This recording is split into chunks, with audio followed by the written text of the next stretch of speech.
ആകാശവാണി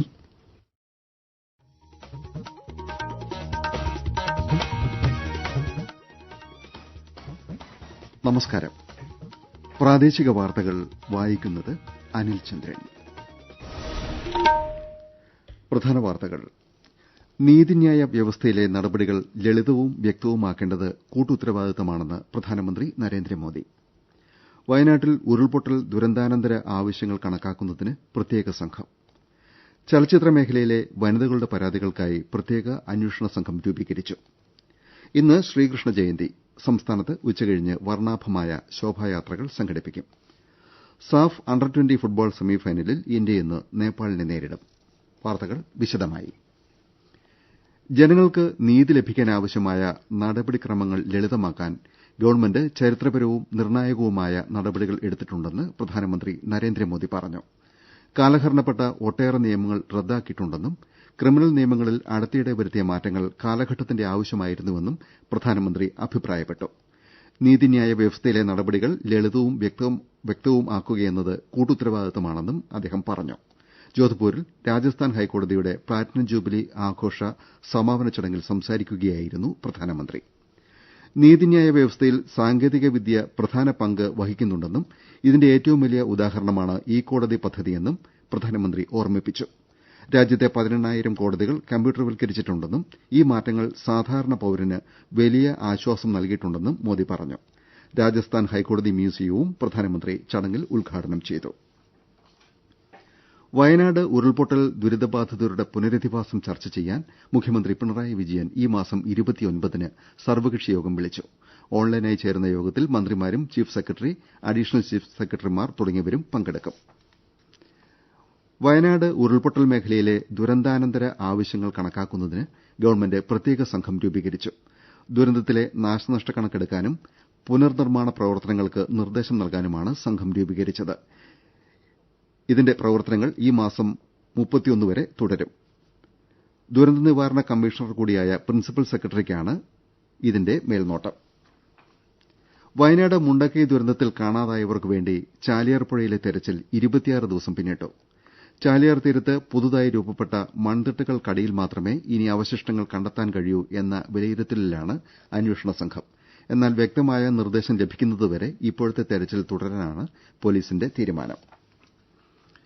മുണ്ടക്കൈ ചൂരൽമല ഉരുൾപൊട്ടലിൽ കാണാതായവർക്കായി നടത്തിയ പ്രത്യേക തെരച്ചിലിൽ ഇന്നലെ കണ്ടെത്തിയ 6 ശരീരഭാഗങ്ങൾ മനുഷ്യന്റേതാണോയെന്ന് സ്ഥിരീകരിക്കാൻ നടപടിയെടുക്കുമെന്ന് മന്ത്രി എ കെ ശശീന്ദ്രൻ അറിയിച്ചു. ഇന്നും തെരച്ചിൽ തുടരും. രാവിലെ വയനാട് കളക്ടറേറ്റിൽ ചേരുന്ന യോഗത്തിന് ശേഷം തെരച്ചിൽ പ്രദേശങ്ങളിൽ മന്ത്രി സന്ദർശനം നടത്തും. ചലച്ചിത്ര മേഖലയിലെ വനിതകളുടെ ദുരനുഭവങ്ങളും പരാതികളും വെളിപ്പെടുത്തലുകളും സംബന്ധിച്ച അന്വേഷണത്തിന് പ്രത്യേക അന്വേഷണ സംഘം രൂപീകരിച്ചു. പോലീസ് ഐജി സ്പർജൻ കുമാറിന്റെ നേതൃത്വത്തിൽ ഉയർന്ന വനിതാ പോലീസ് ഓഫീസർമാർ പ്രത്യേക അന്വേഷണ സംഘത്തിലുണ്ട്. മുഖ്യമന്ത്രിയുടെ നേതൃത്വത്തിൽ ചേർന്ന ഉന്നത പോലീസ് ഉദ്യോഗസ്ഥരുടെ യോഗത്തിലാണ് തീരുമാനം. പ്രത്യേക അന്വേഷണ സംഘത്തിന് ക്രൈംബ്രാഞ്ച് എഡിജിപി എച്ച് വെങ്കടേഷ് മേൽനോട്ടം നൽകും.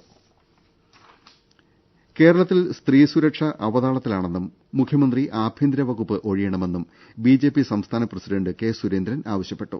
നടൻ സിദ്ദിഖിനെതിരെ പോലീസിൽ പരാതി നൽകിയിട്ടും തുടർ നടപടിയുണ്ടായില്ലെന്ന് അതിജീവിത പറഞ്ഞതായി സുരേന്ദ്രൻ അറിയിച്ചു. ഇക്കാര്യത്തിൽ ആഭ്യന്തര വകുപ്പിന്റെ ചുമതലക്കാരനായ മുഖ്യമന്ത്രി മറുപടി പറയണം. കേരളത്തിൽ ഇക്കാര്യത്തിൽ സിപിഐഎം മൌനം പാലിക്കുകയാണെന്ന് സുരേന്ദ്രൻ കുറ്റപ്പെടുത്തി. നടപ്പ് സാമ്പത്തിക വർഷം ഇന്ത്യയിലെ മത്സ്യോൽപാദനം 22 ദശലക്ഷം ടണ്ണിലെത്തിക്കാനാണ് ഗവൺമെന്റ് ലക്ഷ്യമിടുന്നതെന്ന് കേന്ദ്ര സഹമന്ത്രി professor S P Singh Baghel പറഞ്ഞു. കൊച്ചി സിഎംഎഫ്ആർഐയിൽ കേന്ദ്ര ഫിഷറീസ് സ്ഥാപനങ്ങളുടെ പ്രവർത്തനങ്ങൾ അവലോകനം ചെയ്യുകയായിരുന്നു അദ്ദേഹം. ഇതുവരെ 3 ലക്ഷത്തിലേറെ കിസാൻ ക്രെഡിറ്റ് കാർഡുകൾ മത്സ്യകർഷകർക്കും തൊഴിലാളികൾക്കുമായി വിതരണം ചെയ്തിട്ടുണ്ടെന്ന് പ്രൊഫസർ ബാഗേൽ അറിയിച്ചു. ഏകീകൃത പെൻഷൻ പദ്ധതിക്ക് അംഗീകാരം നൽകിയ കേന്ദ്ര നടപടിയെ ബിജെപി സ്വാഗതം ചെയ്തു. ജീവനക്കാരുടെ ആവശ്യങ്ങളോട് അനുകൂലമായ നിലപാടെടുത്ത് പ്രധാനമന്ത്രി നരേന്ദ്രമോദി നിയോഗിച്ച കമ്മിറ്റിയുടെ റിപ്പോർട്ട് ഗവൺമെന്റ് അംഗീകരിക്കുകയായിരുന്നുവെന്ന് മുതിർന്ന പാർട്ടി നേതാവ് രവിശങ്കർ പ്രസാദ് ന്യൂഡൽഹിയിൽ പറഞ്ഞു. ഇന്ന് ശ്രീകൃഷ്ണ ജയന്തി. ഉത്തർപ്രദേശിലെ മധുരയിലും വൃന്ദാവനത്തിലും വിപുലമായ ആഘോഷങ്ങൾ സംഘടിപ്പിച്ചിട്ടുണ്ട്. രാജ്യവ്യാപകമായി ജയന്തി ആഘോഷങ്ങൾക്ക് തുടക്കമായി. Desk report. സംസ്ഥാനത്ത് ഗുരുവായൂർ ഉൾപ്പെടെ പ്രധാന ശ്രീകൃഷ്ണ ക്ഷേത്രങ്ങളിലും ആഘോഷങ്ങൾക്ക് വിപുലമായ ക്രമീകരണങ്ങൾ ഏർപ്പെടുത്തി. ഗുരുവായൂരപ്പന്റെ പിറന്നാൾ ദിനത്തിൽ ക്ഷേത്ര ദർശനത്തിനെത്തുന്ന എല്ലാ ഭക്തർക്കും വിശേഷാൽ പ്രസാദവോട്ട് നൽകും. ആറന്മുള പാർത്ഥസാരഥി ക്ഷേത്രത്തിൽ പ്രസിദ്ധമായ അഷ്ടമിരോഹിണി വള്ളസദ്യ ഇന്നാണ്. കേന്ദ്ര സഹമന്ത്രി സുരേഷ് ഗോപി നാക്കിലയിൽ സദ്യ വിളമ്പി വള്ളസദ്യ ഉദ്ഘാടനം ചെയ്യും. ശ്രീകൃഷ്ണ ജയന്തി ആഘോഷങ്ങളുടെ ഭാഗമായി കോഴിക്കോട് നഗരത്തിൽ മഹാശോഭായാത്ര ശ്രീകണ്ഠേശ്വര ക്ഷേത്ര പരിസരത്ത് നിന്ന് ഉച്ചകഴിഞ്ഞ് 3:30 ആരംഭിക്കും. നടനും സംവിധായകനുമായ മേജർ രവി ഉദ്ഘാടനം ചെയ്യും. മുതലക്കുളം അന്നപൂർണേശ്വരി ക്ഷേത്ര പരിസരത്ത് ഒരുക്കുന്ന അമ്പാടിയിൽ യാത്ര സമാപിക്കും. കണ്ണൂർ ജില്ലയിലെ ചിറയ്ക്കൽ കടലായി ശ്രീകൃഷ്ണ ക്ഷേത്രം, തളിപ്പറമ്പ് തൃച്ചംബരം, മീങ്കുളം ക്ഷേത്രം എന്നിവിടങ്ങളിൽ പുലർച്ചെ തന്നെ തിരക്കാണ്. വൈകിട്ട് വിളക്കുന്തറ മൈതാനത്ത് നിന്ന് ആരംഭിക്കുന്ന ശോഭായാത്ര അമൃതാനന്ദമയി മഠാധിപതി അമൃതകൃപാനന്ദപുരി ഉദ്ഘാടനം ചെയ്യും. സിബിഎസ്ഇ വെബ്സൈറ്റിൽ കേരളത്തിലെ +2 കോഴ്സിനെ Kerala board of higher secondary education എന്ന് രേഖപ്പെടുത്തിയത് മൂലമുണ്ടായ പ്രശ്നങ്ങൾ പരിഹരിക്കാൻ പൊതുവിദ്യാഭ്യാസ പ്രിൻസിപ്പൽ സെക്രട്ടറിയെ ചുമതലപ്പെടുത്തിയതായി മന്ത്രി വി ശിവൻകുട്ടി അറിയിച്ചു. Kerala board of higher secondary examination എന്ന് +2 സർട്ടിഫിക്കറ്റിൽ ചേർത്തിട്ടുണ്ട്. ഡൽഹി സർവകലാശാലയിൽ ചില വിദ്യാർത്ഥികൾക്ക് ഇതുമൂലം ചില പ്രശ്നങ്ങൾ നേരിട്ട സാഹചര്യത്തിലാണ് നടപടിയെന്ന് മന്ത്രി തിരുവനന്തപുരത്ത് പറഞ്ഞു. സാഫ് അണ്ടർ-20 ഫുട്ബോളിൽ ഇന്ത്യ സെമിഫൈനലിൽ ഇന്ന് നേപ്പാളിനെ നേരിടും. ഉച്ചകഴിഞ്ഞ് 2:45-ന് കാഠ്മണ്ഡുവിലെ ANFA സമുച്ചയത്തിലാണ് മത്സരം. ഗ്രൂപ്പ് ബിയിൽ ഭൂട്ടാനെയും മാലദ്വീപിനെയും തോൽപ്പിച്ചാണ് ഇന്ത്യ സെമിയിലെത്തിയത്. പാരീസ് പാരാലിമ്പിക്സ് മറ്റന്നാൾ ആരംഭിക്കും. 84 അത്ലറ്റുകളടങ്ങുന്ന സംഘമാണ് ഇന്ത്യയ്ക്കുവേണ്ടി മത്സരിക്കുന്നത്. കേന്ദ്ര യുവജനകാര്യ കായിക മന്ത്രി ഡോക്ടർ മൻസുഖ് മാണ്ഡവ്യ ഇന്ത്യൻ സംഘത്തിന് ആശംസകൾ അറിയിച്ചു. ചിയർ ഫോർ ഭാരത് എന്ന ആശംസകളോടെ കായിക താരങ്ങളെ പ്രോത്സാഹിപ്പിക്കണമെന്ന് ഡോക്ടർ മാണ്ഡവ്യ സമൂഹമാധ്യമത്തിൽ അഭ്യർത്ഥിച്ചു. ഈ വർഷത്തെ യുഎസ് ഓപ്പൺ ടെന്നീസ് ടൂർണമെന്റിന് ഇന്ന് ന്യൂയോർക്കിൽ തുടക്കമാകും. 2 തവണ ഗ്രാൻഡ്സ്ലാം ചാമ്പ്യനായ രോഹൻ ബൊപ്പണ്ണയും ടെന്നീസ് റാങ്കിങ്ങിൽ 72ാം സ്ഥാനക്കാരനായ സുമിത് നാഗലുമാണ് ഇന്ത്യയ്ക്കുവേണ്ടി കളിക്കുന്നത്. ഓൺലൈൻ സാമ്പത്തിക തട്ടിപ്പിൽപ്പെട്ടവർക്ക് തുക പൂർണ്ണമായി തിരിച്ചു നൽകാമെന്ന പേരിൽ തട്ടിപ്പ് നടത്തുന്ന സംഘങ്ങൾക്കെതിരെ ജാഗ്രത പുലർത്തണമെന്ന് പോലീസ് മുന്നറിയിപ്പ് നൽകി. All India legal services authority എന്ന സംഘടന ഇത്തരം വാഗ്ദാനങ്ങളുമായി തട്ടിപ്പിനിരയായവരെ സമീപിക്കുന്നത് ശ്രദ്ധയിൽപ്പെട്ടതിനെ തുടർന്നാണ് മുന്നറിയിപ്പ്. നഷ്ടമായ തുക തിരികെ കിട്ടാൻ രജിസ്ട്രേഷൻ ആവശ്യപ്പെട്ട് വാട്സ്ആപ്പ് കോളുകൾ വഴിയാണ് തട്ടിപ്പ്. കഴക്കൂട്ടത്തുനിന്ന് കാണാതായ 13-കാരിയുമായി കേരള പോലീസ് സംഘം തിരുവനന്തപുരത്ത് തിരിച്ചെത്തി. കുട്ടിയെ ശിശുക്ഷേമ സമിതി ഏറ്റെടുത്ത് സുരക്ഷാ കേന്ദ്രത്തിലേക്ക് മാറ്റി. ഇന്ന് CWC പ്രത്യേക സിറ്റിംഗിൽ കുട്ടിയെ ഹാജരാക്കും. തുടർന്ന് കുട്ടിയുടെ മൊഴി രേഖപ്പെടുത്തും. കുട്ടിയുടെ മാതാപിതാക്കളെയും മൊഴിയെടുപ്പിനായി കൊണ്ടുവരും. കഴിഞ്ഞ ചൊവ്വാഴ്ച അമ്മ വഴക്ക് പറഞ്ഞതിനെ തുടർന്ന് വീട് വിട്ടിറങ്ങിയ കുട്ടിയെ ബുധനാഴ്ച വിശാഖപട്ടണത്ത് നിന്ന് കണ്ടെത്തുകയായിരുന്നു. പ്രമുഖ പത്രപ്രവർത്തകനും കോട്ടയം പ്രസ് ക്ലബ്ബ് മുൻ പ്രസിഡന്റുമായ മണർകാട് മാത്യു കോട്ടയത്ത് അന്തരിച്ചു. അദ്ദേഹത്തിന് 89 വയസ്സായിരുന്നു. 43 വർഷം മലയാള മനോരമയിലും അനുബന്ധ പ്രസിദ്ധീകരണങ്ങളിലും പ്രവർത്തിച്ചിട്ടുണ്ട്. സംസ്കാരം മറ്റന്നാൾ രാവിലെ മണർകാട് യാക്കോബായ സുറിയാനി കത്തീഡ്രലിൽ നടത്തും.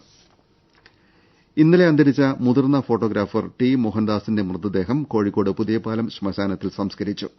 സർജറിയെ തുടർന്ന് സ്വകാര്യ ആശുപത്രിയിൽ ചികിത്സയിലിരിക്കെ ഇന്നലെ ഉച്ചയോടെയായിരുന്നു മോഹൻദാസിന്റെ അന്ത്യം. മംഗളം ദീപിക, PTI എന്നീ സ്ഥാപനങ്ങളിൽ ഫോട്ടോഗ്രാഫറായി പ്രവർത്തിച്ചിട്ടുണ്ട്. 2 തവണ സംസ്ഥാന അവാർഡും സ്പോർട്സ് ഫോട്ടോഗ്രഫി അവാർഡുമടക്കം നിരവധി പുരസ്കാരങ്ങൾ നേടിയിട്ടുണ്ട്. പത്രപ്രവർത്തക യൂണിയൻ കോഴിക്കോട് ജില്ലാ കമ്മിറ്റിയും സീനിയർ ജേർണലിസ്റ്റ് ഫോറവും പ്രസ് ക്ലബ്ബ് ഹാളിൽ രാവിലെ അനുശോചന യോഗം ചേരും. കാഞ്ഞങ്ങാട്ട് ഇന്നലെ രാത്രി KSRTC ബസ്സിടിച്ച് ബൈക്കിൽ നിന്ന് തെറിച്ച് വീണ യുവാവ് മറ്റൊരു ബസ് കയറി മരിച്ചു. പടന്നക്കാട് മേൽപ്പാലത്തിന് മുകളിലുണ്ടായ അപകടത്തിൽ കാസർകോട് ബേഡകത്തെ ശ്രീനേഷാണ് മരിച്ചത്. ദേശീയപാതയിൽ കണ്ണൂർ ധർമ്മടത്ത് ഇന്നലെ അർദ്ധരാത്രിയോടെ ഫയർ എഞ്ചിനും ആംബുലൻസും കൂട്ടിയിടിച്ച് ആംബുലൻസ് ഡ്രൈവർ മരിച്ചു. ഏഴോം കൊട്ടില സ്വദേശി മിഥുനാണ് മരിച്ചത്. ആംബുലൻസിലുണ്ടായിരുന്ന 3 പേരെ പരിക്കുകളോടെ തലശ്ശേരി സഹകരണ ആശുപത്രിയിൽ പ്രവേശിപ്പിച്ചു. സംസ്ഥാനത്ത് മറ്റന്നാൾ വരെ മഴ തുടർന്നേക്കുമെന്ന് കേന്ദ്ര കാലാവസ്ഥാ വകുപ്പ് അറിയിച്ചു. ഇന്ന് കോഴിക്കോട്, കണ്ണൂർ, കാസർകോട് ജില്ലകളിൽ മഞ്ഞ ജാഗ്രത നൽകിയിട്ടുണ്ട്. പ്രധാന വാർത്തകൾ വീണ്ടും. നീതിന്യായ വ്യവസ്ഥയിലെ നടപടികൾ ലളിതവും വ്യക്തവുമാക്കേണ്ടത് കൂട്ടുത്തരവാദിത്തമാണെന്ന് പ്രധാനമന്ത്രി നരേന്ദ്രമോദി. വയനാട്ടിൽ ഉരുൾപൊട്ടൽ ദുരന്താനന്തര ആവശ്യങ്ങൾ കണക്കാക്കുന്നതിന് പ്രത്യേക സംഘം.